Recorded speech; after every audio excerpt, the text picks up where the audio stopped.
hello' student যিসকলে এবাৰ first year final পৰীক্ষা দি আছে ফাৰ্ষ্ট ইয়েৰৰ এইচএছ ফাৰ্ষ্ট ইয়েৰৰ তেওঁলোকে আছামিছৰ মই কিছুমান ইম্পৰ্টেণ্ট কুৱেশ্যন লৈ আহিছোঁ তেওঁলোকে চাই লোৱা ভালদৰে কুৱেশ্যনখিনি লিখি ল'বা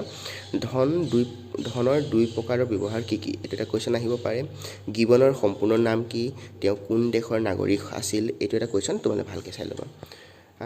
তাৰপিছত চোৱা নেক্সট কুৱেশ্যন চোৱা যে চমুকৈ লিখিব লাগিব কৈছে 6 নম্বৰ আহিব ধনৰ ব্যৱহাৰ শীৰ্ষক প্ৰবন্ধটোৰ পাঠবোধক এইটো লিখিবা যিকোনো এটা লিখিলেও হ'ব এইটো এটা কমন কুৱেশ্যন হয় নেক্সট চোৱা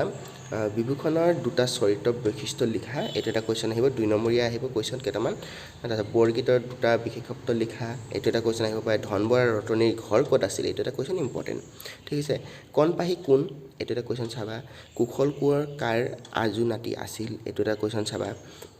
তাৰপিছত কুশল কোঁৱৰ নাটকৰ 2 নং দৰ্শনত কোন চনৰ কথা বৰ্ণিত হৈছে এইটো এটা কুৱেশ্যনো ভালদৰে চাবা তোমালোকে নেক্সট কুৱেশ্যন চাবা তোমালোকে কুশল কোঁৱৰ নাটকৰ সূচনা দৰ্শনটিৰ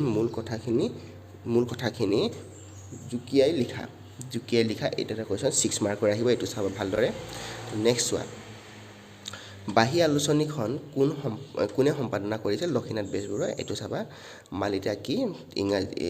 কি ইংৰাজীত ইয়াক কি বুলি কোৱা হয় মালিতা মানে কিছুমান আখ্যানমূলক গীত বুজোৱা হয় ইংৰাজীত মালিতাক বেলাড বুলি কোৱা হয় এইটো এটা কুৱেশ্যন চাবা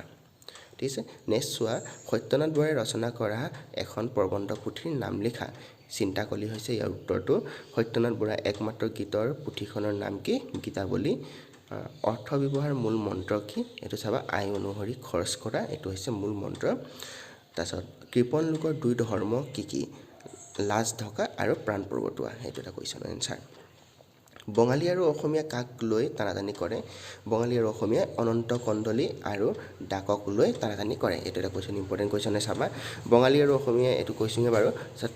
কালিৰাম মেধিৰ অসমীয়া ব্যাকৰণ আৰু ভাষা সম্পৰ্কীয় গ্ৰন্থখনৰ নাম লিখা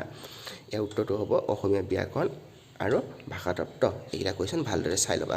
ছাপাখানা আৰু কাগজ কোন দেশৰ আৱিষ্কাৰ এইটো হৈছে চীন দেশৰ আৱিষ্কাৰ এইটো এটা ভালকৈ চাই ল'বা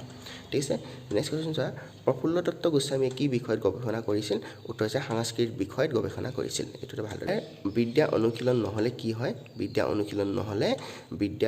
নহ'লে মানুহৰ মন ভীৰুতা আৰু কুসংস্কাৰ আৱৰি ৰাখে এইকেইটা কুৱেশ্যন তোমালোকে ভাল চাই ল'বা যদি ভিডিঅ'টো ভাল লাগে চেনেলটো লাইক কৰি দিবা ছাবস্ক্ৰাইব কৰি দিবা থেংক ইউ